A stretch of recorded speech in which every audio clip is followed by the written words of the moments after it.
Organisasi Kesehatan Dunia (WHO) menyatakan COVID-19 sebagai pandemi global pada hari Rabu setelah virus corona menyebar dengan cepat ke seluruh dunia. WHO menyatakan penyakit COVID-19 yang disebabkan virus corona sebagai pandemi global setelah virus yang pertama kali diketahui di Wuhan, China akhir Desember 2019 lalu itu menyebar cepat ke lebih dari 100 negara dalam waktu 3 bulan.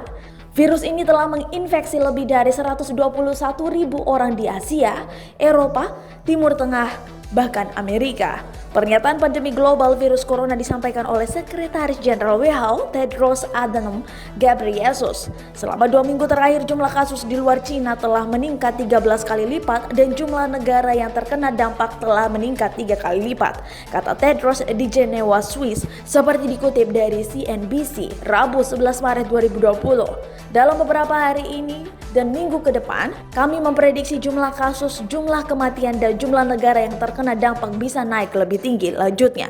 Tedros menyebutkan, beberapa negara telah menunjukkan kemampuan untuk menekan dan mengendalikan wabah virus corona setelah dia menekan beberapa pemimpin negara untuk bertindak cepat dan tegas dalam menahan merebaknya virus. Kami telah membunyikan bel alarm dengan keras dan jelas, ujar Tedros.